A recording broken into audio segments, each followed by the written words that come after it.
नमस्कार दोस्तों, मेरा नाम है अम्बेडकर। आपका स्वागत है हमारे प्यारे चैनल अम्बेडकर सिंघानिया पर। दोस्तों, आप लोग को बता दें कि अमरनाथ यात्रा को लेकर शिवलिंग पूरी तरीके से पिघल चुका है। अभी यात्रा के 5 दिन हुए ही हैं। करीब 3 लाख से ज्यादा श्रद्धालुओं का दर्शन करना बाकी है। अमरनाथ गुफा में प्राकृतिक बर्फ का शिवलिंग लगभग पूरी तरीके से पिघल चुका है। अभी यात्रा के 5 दिन ही बीते हैं। 57 दिन चलने वाली यात्रा 3 जुलाई से शुरू हुई थी। यात्रा के पहले 4 दिनों में करीब 86,000 श्रद्धालुओं ने पवित्र गुफा में दर्शन किए। अधिकारियों के अनुसार मंगलवार को 5वें दिन यह संख्या 1 लाख के पार पहुंचने की उम्मीद है। यात्रा के लिए इस साल 4 लाख श्रद्धालुओं ने रजिस्ट्रेशन कराया है, यानी कि अभी 3 लाख से ज्यादा श्रद्धालुओं का दर्शन करना बाकी है। इस तस्वीर को माध्यम से देखा जा सकता है कि 23 मई को 7 फीट का था शिवलिंग। 23 मई को BSF के जवानों ने जो तस्वीर जारी की थी उसमें शिवलिंग का आकार करीब 7 फीट था। 29 जून को पहली पूजा के दिन भी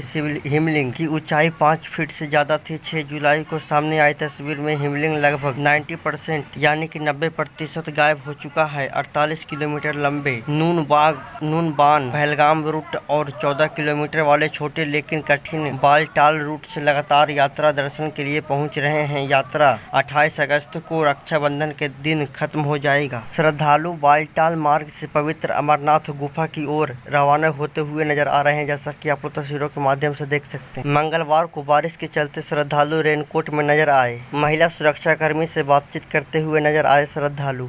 अमरनाथ के बाबा बर्फानी प्राकृतिक बनते हैं, तराशा नहीं जाता। अमरनाथ का शिवलिंग किसी बर्फ के ब्लॉक को तराश कर नहीं बनाया जाता, बल्कि यह प्राकृतिक आइस स्टैलेग्माइट है। जैसे चूना पत्थर की गुफाओं में जमीन से खनिज जमा होकर स्टैलेग्माइट बनते हैं, उसी तरह अमरनाथ गुफा में छत से टपकने वाले पानी जमकर बर्फ का शिवलिंग बनता है। इसका आकार हर साल मौसम, तापमान और पानी की उपलब्धता के अनुसार पर अलग अलग होता है।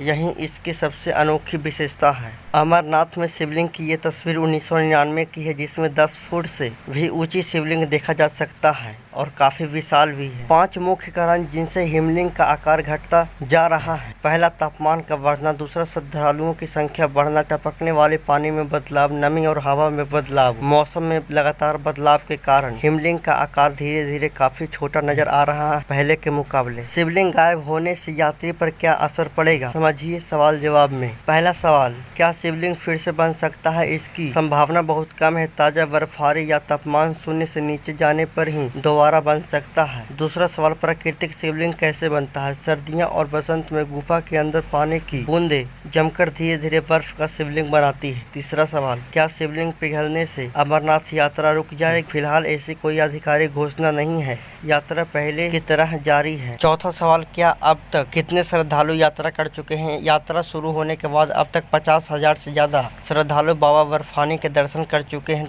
पांचवा सवाल, इस साल यात्रा के लिए कितने लोगों ने रजिस्ट्रेशन करवाया? इस साल करीब 4 लाख श्रद्धालुओं ने अमरनाथ यात्रा के लिए रजिस्ट्रेशन करवाया है। यात्रा के लिए 2 रूट, एक 48 किलोमीटर लंबा लेकिन सरल, दूसरा 14 किलोमीटर लेकिन काफी कठिन चढ़ाई। अमरनाथ यात्रा 2 रास्तों से की जाती है। पारंपरिक रास्ता 48 किलोमीटर लंबा नूनबान पहलगाम से है। दूसरा रास्ता गांदरबल जिले में 14 किलोमीटर लंबे बालटाल से है। यात्रा 28 अगस्त को खत्म होगी। यहाँ पे आप लोग रोड मैप के जरिए अमरनाथ यात्रा का रूट देख सकते हैं। इसी के साथ दोस्तों, आप लोग बता दें कि अमरनाथ यात्रा में कोई कचरा नहीं फैलेगा। ऐसा करने वाले देश की पहली धार्मिक यात्रा 4 लाख से ज्यादा श्रद्धालु शामिल होंगे। जम्मू कश्मीर में चल रही सालाना अमरनाथ यात्रा के रूट पर जवान पहरा दे रहे हैं। अमरनाथ यात्रा देश की पहली जीरो लैंडफिल पिलग्रिमेज बनाने जा रही है। 3 जुलाई से 28 अगस्त तक चलने वाले इस यात्रा में 4 लाख से ज्यादा श्रद्धालु शामिल होंगे। बावजूद इसके कोई कचरा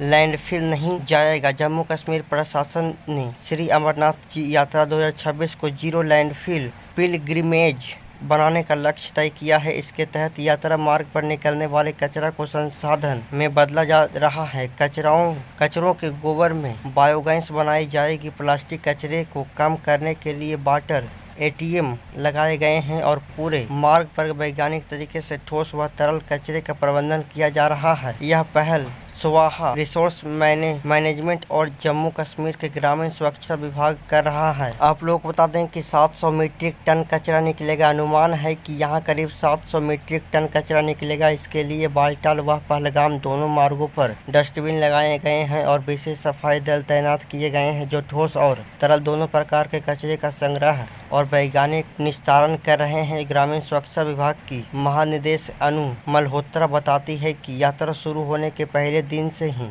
सफाई कर्मी लगातार कचरा एकत्र कर रहे हैं और हाई एंड मशीनों के जरिए उसका वैज्ञानिक प्रसंस्करण किया जा रहा है। 9 जुलाई तक रजिस्ट्रेशन स्टॉक बुक। प्रशासन बोला नए यात्री कुछ दिन रुके। जम्मू कश्मीर प्रशासन ने बिना रजिस्ट्रेशन करवाए अमरनाथ पहुंच रहे यात्रियों से कहा कि वे अपनी यात्रा कुछ दिनों के लिए टाल दें। प्रशासन के मुताबिक 9 जुलाई तक सभी रजिस्ट्रेशन स्लॉट पूरी तरह भर चुके हैं। ऐसे में अगर कोई यात्री बिना रजिस्ट्रेशन बालटाल या पहलगाम रूट से आगे बढ़ने की कोशिश करेगा तो उसे चेक पॉइंट्स पर रोक दिया जाएगा। उसे 9 जुलाई के बाद ही आगे बढ़ने दिया जाएगा। अधिकारियों ने कहा है कि रविवार से केवल रजिस्ट्रेड यात्री को ही केवल कश्मीर की ओर जाने की अनुमति दी जाएगी। तो दोस्तों आज के लिए इतना ही। धन्यवाद।